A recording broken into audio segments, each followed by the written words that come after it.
Assalamualaikum warahmatullahi wabarakatuh. Saya Nova Faradila dengan NIM 2521010101069.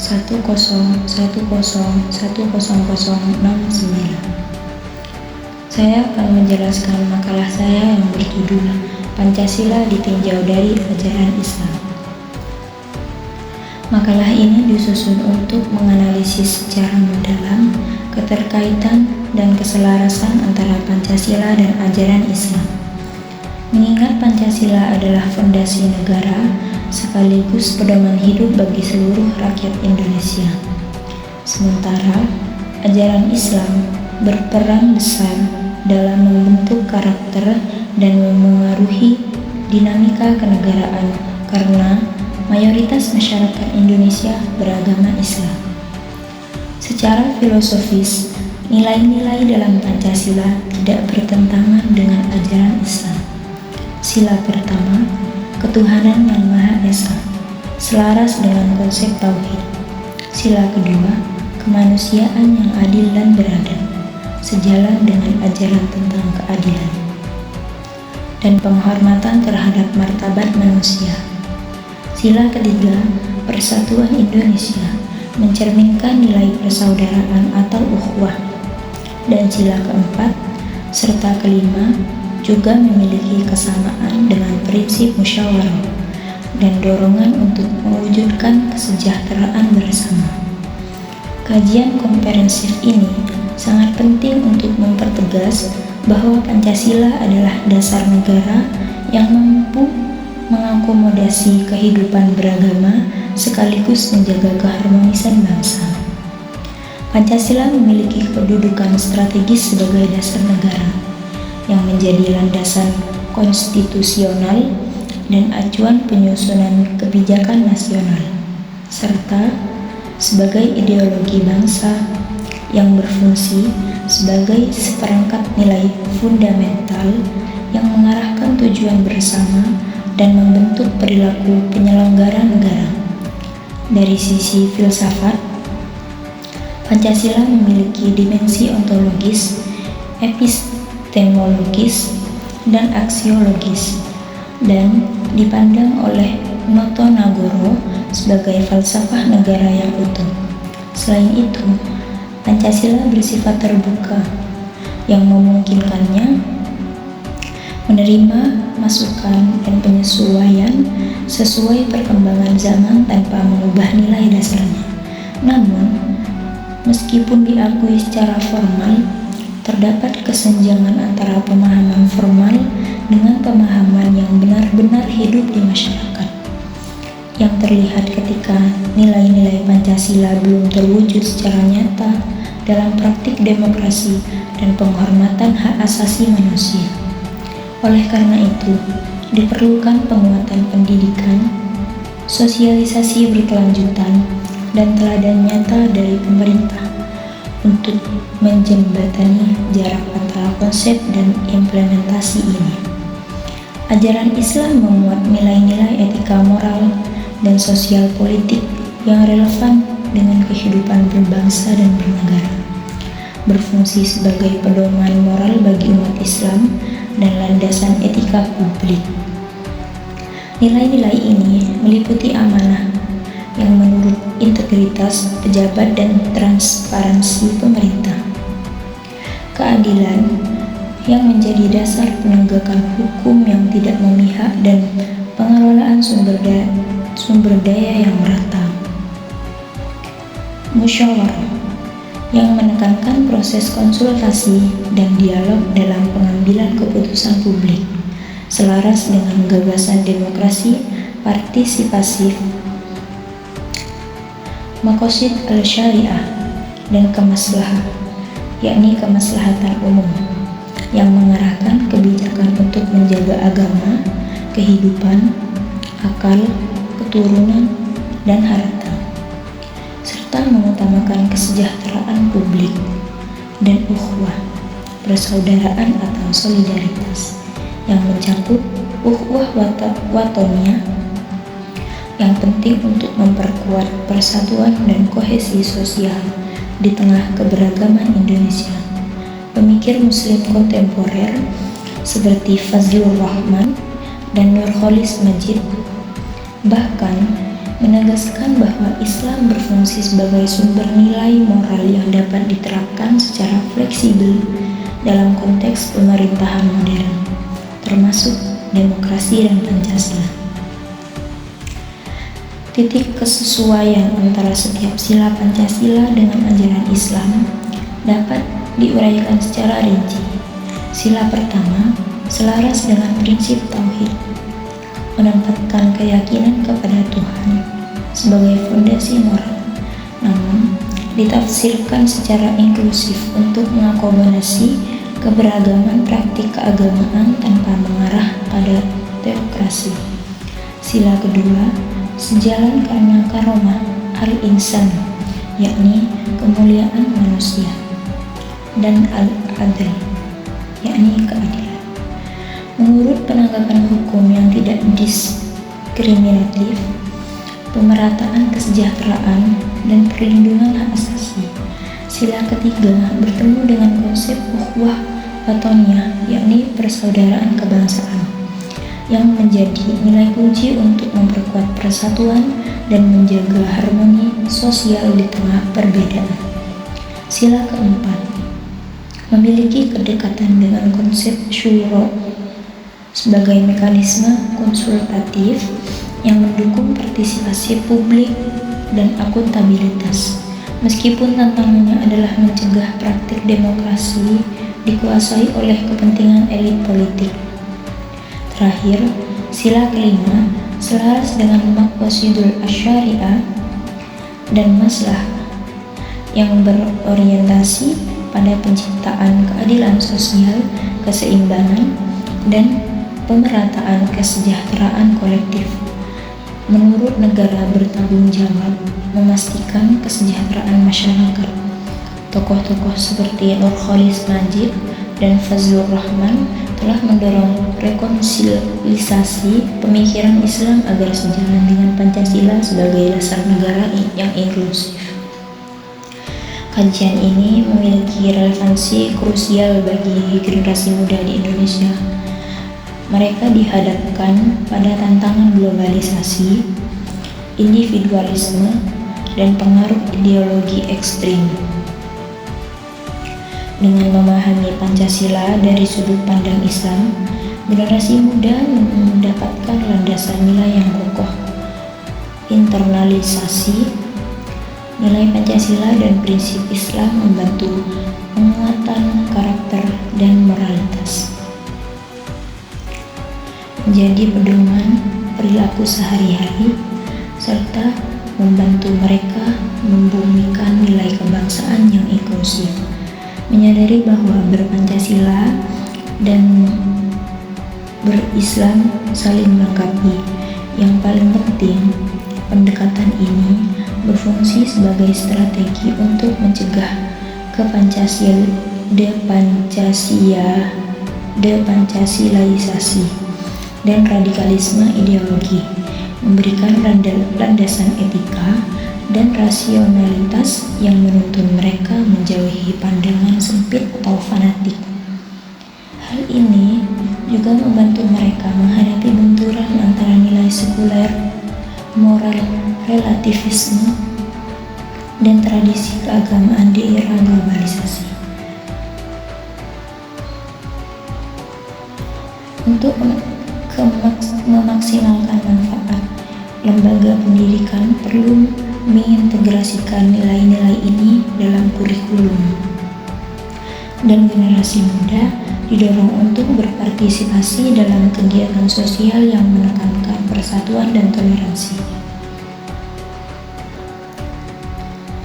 Meskipun demikian, tantangan seperti kurangnya integrasi nilai dalam pendidikan, pengaruh budaya luar, dan risiko politisasi agama tetap harus diatasi melalui komitmen pada pendidikan nilai yang konsisten dan kebijakan publik yang adil.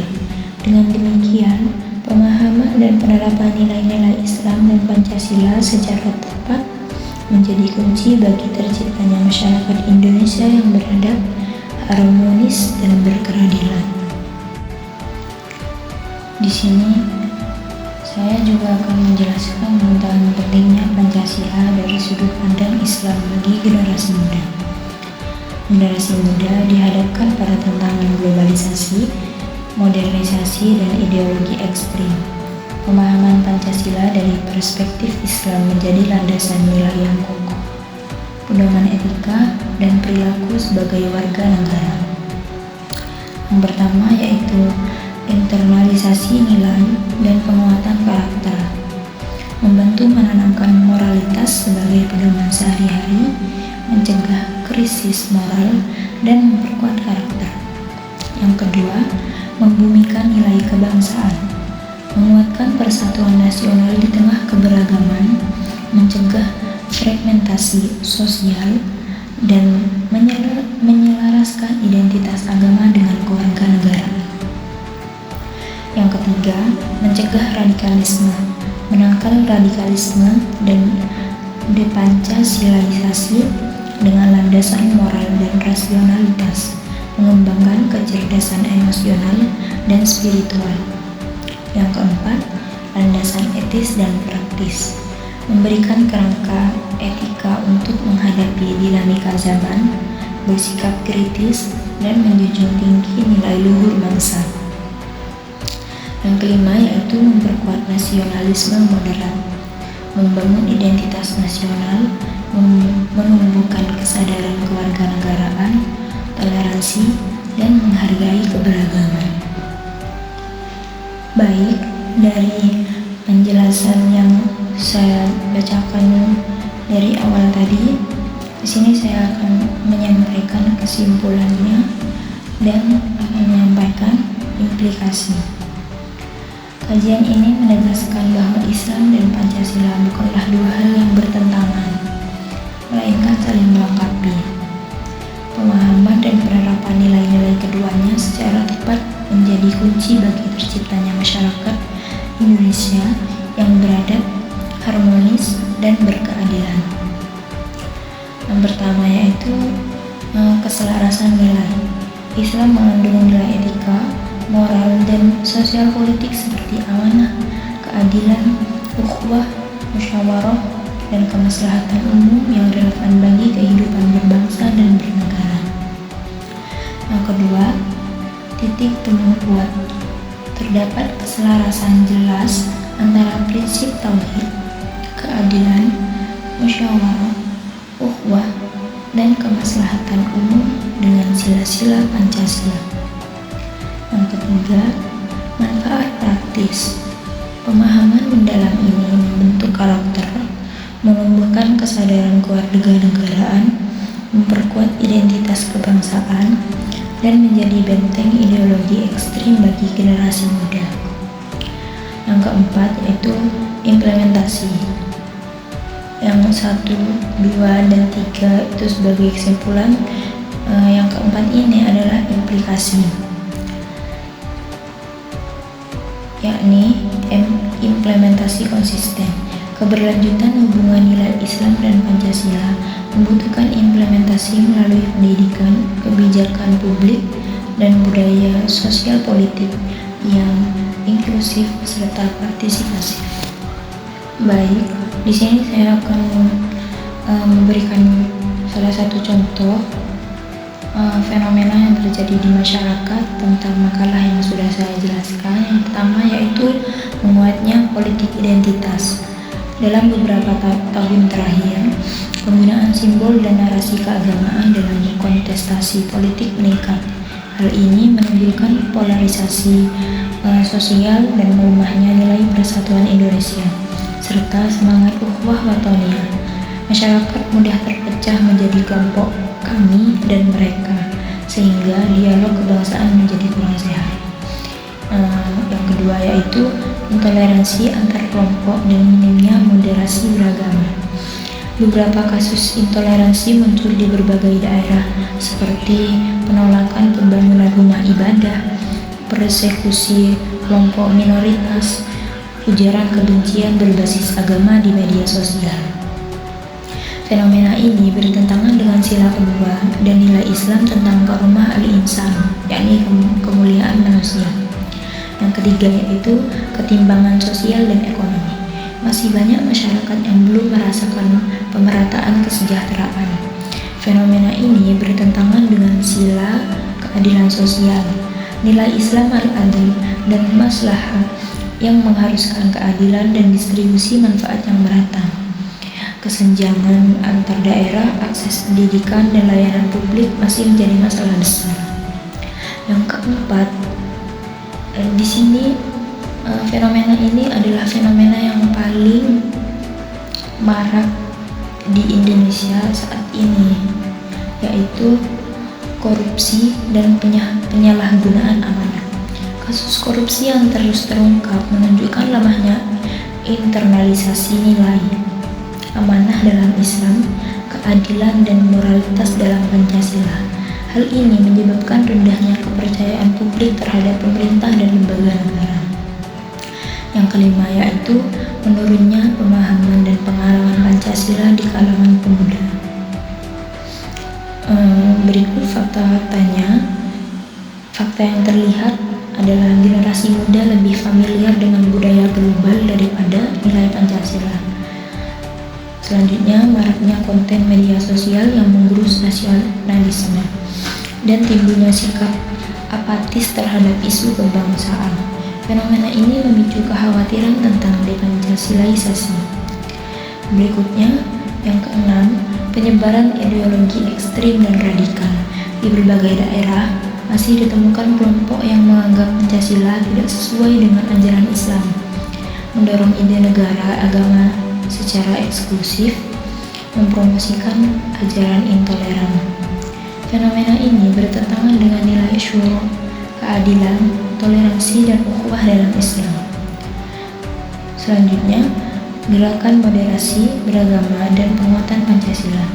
Untungnya, banyak pula fenomena positif seperti program moderasi beragama Kemenak, gerakan lintas agama untuk perdamaian, kegiatan sosial yang melibatkan komunitas lintas suku dan agama. Fenomena ini mencerminkan sinergi nilai Islam dan Pancasila dalam memperkuat persatuan bangsa. Yang terakhir yaitu pengaruh media sosial terhadap polarisasi dan informasi keagamaan. Media sosial menjadi tempat penyebaran hoaks, provokasi agama, ujaran kebencian seperti yang pernah marak di bulan-bulan kemarin, seperti kasus penistaan agama yang menjelek-jelekan kiai dan ulama dan sebagainya. Namun di sisi lain, media sosial juga menjadi sarana efektif untuk menyebarkan nilai-nilai moderat, dakwah damai, dan edukasi Pancasila. Sekian penjelasan yang bisa saya sampaikan. Selebihnya saya ucapkan terima kasih dan saya mengucapkan mohon maaf jika dari penjelasan saya banyak yang kurang dimengerti atau saya salah dalam ucapan. Saya mohon maaf sebesar-besarnya.